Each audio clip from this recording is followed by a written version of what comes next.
Okay, we'll start with this. Next weekend, it would appear that up-and-comer of the United States, Nayeli Rodriguez, is set to return to action on the 18th in her native El Paso, Texas, opposite the ring her countrywoman, Catherine Lindmuth, in what is a contest scheduled for 10 two-minute rounds in the women's flyweight division for what is a WIBA world title. What is boxing's equivalent of a training bra for a boxer, it's just a little title, a little belt that you can win on the way to the bigger ones, the major ones. Nayeli sports a professional record of 7 wins with 1 loss and 1 draw, no recorded knockouts, having never been knocked out in 9 professional bouts. I first saw this fighter on the undercard of an MVP show opposite the ring unbeaten up-and-comer Natalie Dove, and she gave Natalie all she could handle. She impressed me. Fighting to a draw. Comes from a decent amateur background, 24 years old, to her opponent, Catherine Lindmuth, who's 36, and she's been around. Sporting a professional record of 7 wins with 5 losses and 1 draw, 3 knockouts, having been knocked out once.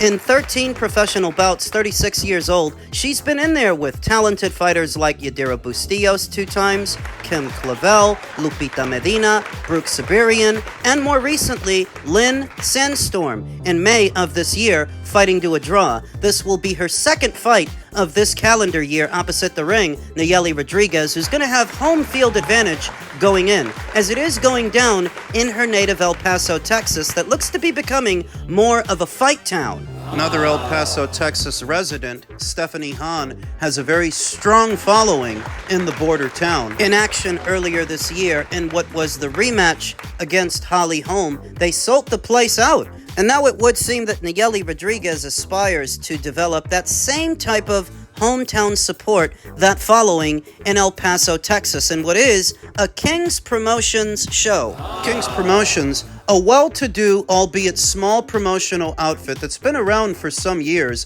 When Alicia Baumgartner got her start, she was with them for a number of fights. So at minimum, what they can do for Nayeli is keep her active, keep her busy, and allow her to develop, because she's a ways out from challenging for an alphabet title, this being a flyweight contest. The one in possession of all the belts is Gabby Fundora. Nayeli is nowhere near ready for a fight like that with a fighter like that. Last in action in March of this year opposite the ring, Marigüen Bilenga, who she decisioned over 8 rounds. The fight will be broadcasted via USA Azteca America. Nayeli Rodriguez is best described as a boxer-puncher. To look at her, she knows when to engage and disengage, when to fight a fighter off, and when to move around. Use the ring. Good dimensions for the weight. Though she doesn't seem that big on power. She doesn't have any recorded knockouts, but what she lacks in concussive power, she makes up for in activity and boxing acumen. She's got a fan-friendly style.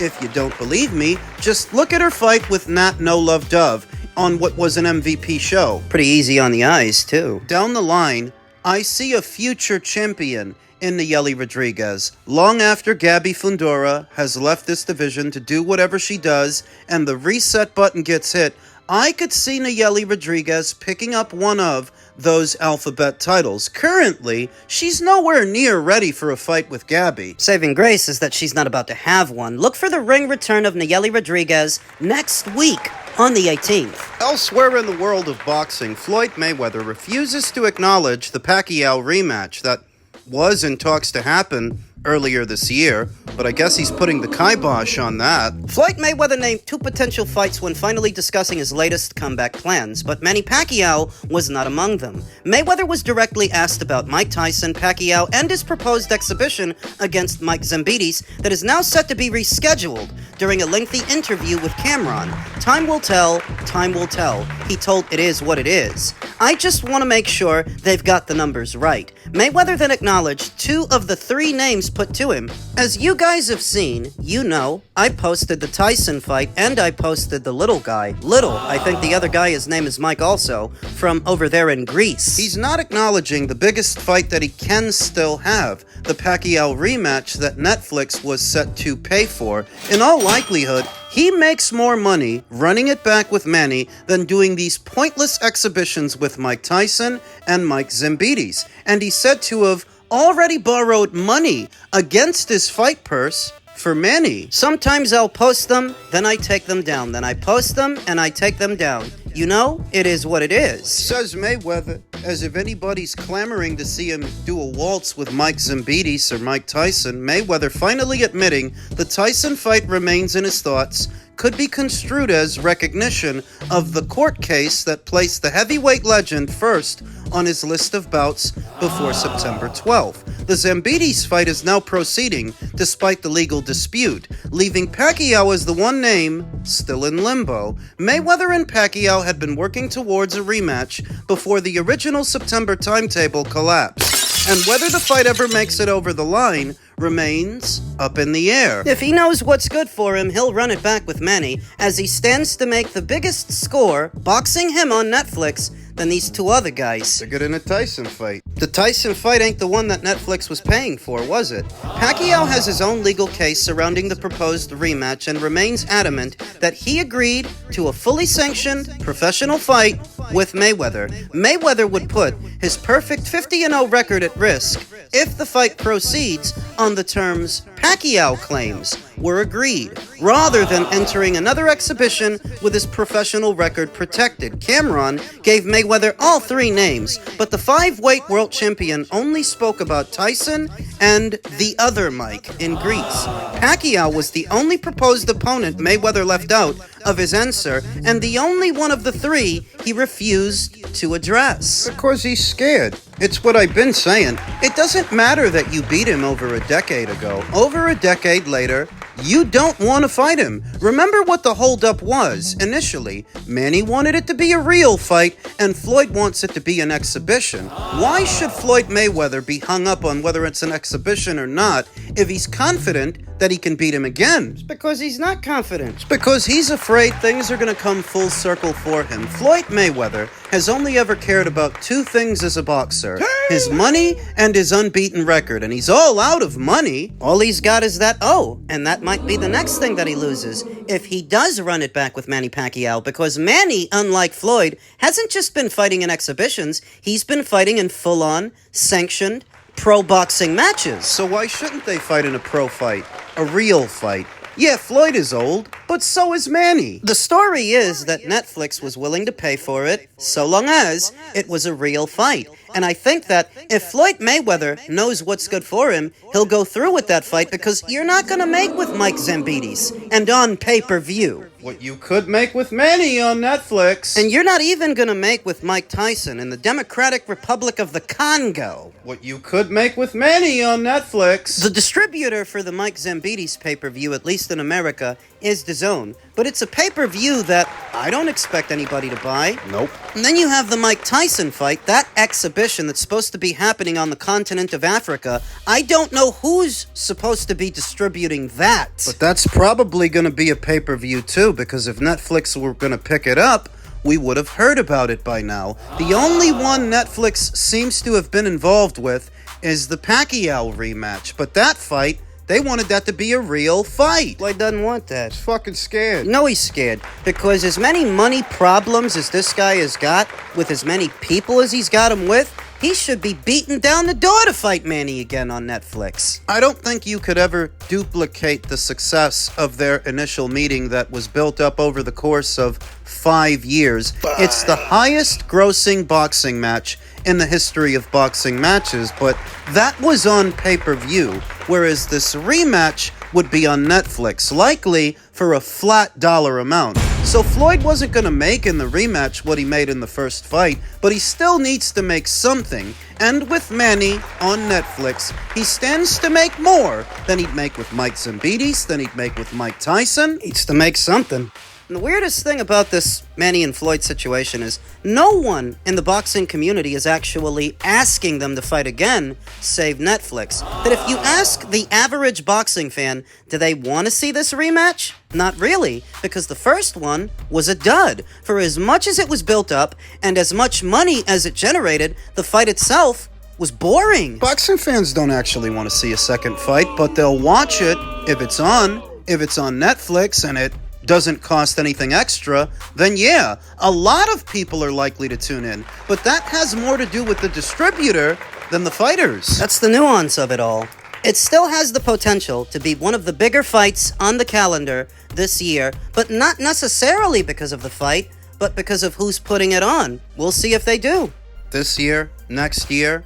Elsewhere in the world of boxing, boxing insider Rick Glaser chimed in on Errol Spence Jr.'s recent training footage, saying Errol Spence is so shot, you can clearly see it from the training video I posted. Spence is in the gonzo stage, meaning he's got no punch resistance left, and to those thinking he has a puncher's chance, he won't be anywhere near the puncher he was, as he has no legs, no balance left. That's gonzo. So bet on Tszyu. The caveat is, even though Errol Spence Jr. might be shot, having not boxed in a very long time, in the time that he's been gone, Tim has been losing left and right. 2 fights to Sebastian Fundora, 1 knockout to... Who do you trust? Pacman Murtazaliev. Currently, he's on a 2-fight winning streak over 2 unbeaten, unheralded, untested fighters, so that's not really saying much. And the most that you can derive from that is that at least he won't have a ring rust to shake off, unlike Errol. Errol must really like his chances against Tim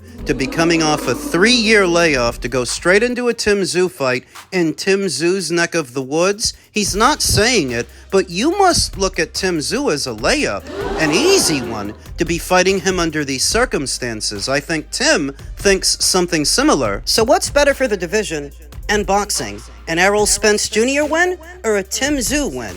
Everybody loves a comeback story. If Errol Spence Jr. were able to win in Australia so far from home and come back to the sport of boxing, the problem is we don't actually know that this is a comeback for Errol. Errol, out of his own mouth, said this could be the last time he fights. He's taking it on a fight-by-fight basis. So say that Errol wins. What does he do after that? That's really not what you want to hear ahead of a fight. From a fighter, he's basically telling you he's got 1 foot halfway out the door. So is his heart even in it? Because that's what it might come down to against Tim. Who's got more heart? Who wants it more? They've both been through the ringer. But Tim ain't the one telling you this is the last time you might see him fight, is he? Errol would have options, plenty of options, if he were to beat Tszyu later on this month. There'd be a long line around the block of fighters who want to fight him. Virgil Ortiz, Sebastian Fundora, Jermell Charlo, and any other up-and-comers in between 154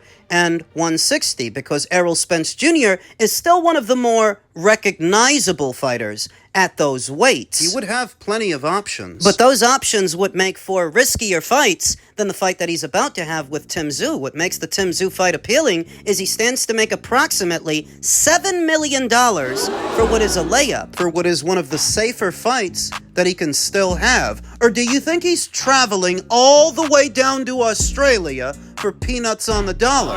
Makes perfect sense he stands to make $7 million from this thing. Otherwise, he wouldn't be going down there. But if he wins, does he stick around? Is it actually better for boxing? And I would say no.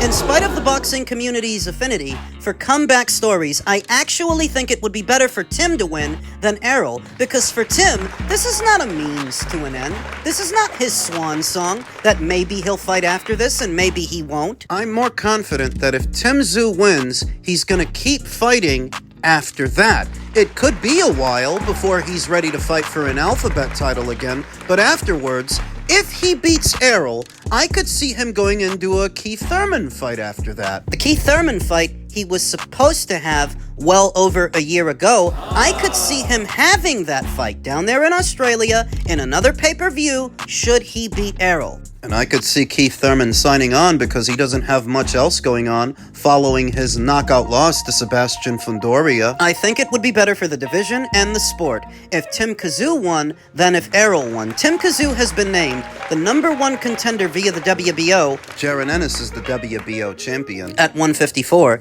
And on more than one occasion, Tim has proven he's gutsy, he's ballsy, and he's willing to travel. He fought Terrell Gausha in Minneapolis. He fought Pacman Murtazaliev in Florida, I think it was. Both times that he fought Sebastian Fundora, that was here in the United States. He's willing to keep fighting. He's willing to travel. So in that regard, I think it would be better for the division and the sport if Tszyu won than if Errol won.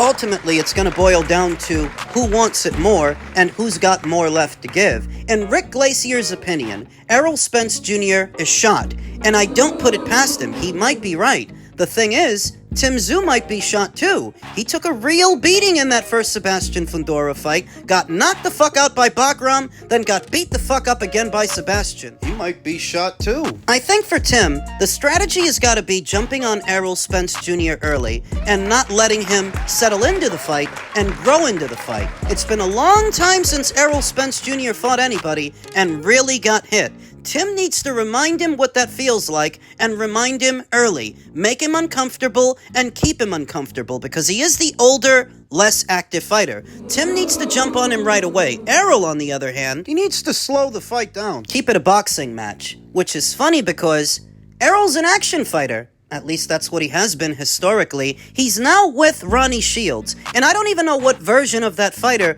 we're going to get. But if he knows what's good for him, he won't let a fight break out. He'll stick to his jab. Move. Knowing that Tszyu is a very aggressive fighter, he'll use that aggression against him and bank on it. Stick that jab in his face, set up the backhand, and use the ring. Move around. Don't get into a gunfight with this guy. Don't trade with him. That's what he wants. Errol has to keep the fight a boxing match to create clear separation between him and Tim to where nobody's wondering who's winning the fight and who's landing their punches. It's too dangerous for things to get scrappy. Errol Spence Jr. is a newbie to these divisions where Tim is more acclimated to. 154 or 160, that's where he's been the whole time. I think he packs a bigger punch than Errol Spence Jr. because he's been fighting at these weights longer than Errol Spence Jr. And the night of, he might be the sharper fighter because he's actually been fighting. Errol hasn't. Nobody's saying it, but it'll be a sad sight to see indeed if Errol Spence Jr. loses back-to-back to Terence Crawford and 3 years later to Tszyu. It will accent how far from grace he's fallen. They used to want to match this guy with Canelo. To where at this point, if he can't even make it past the Tszyu, that was always a bad idea. His career hangs in the balance because if he loses, I think he's going to retire. Indefinitely retire. This is about the safest fight that he can still have. And if he can't win this, he won't win any others. He has to win if he wants to keep boxing.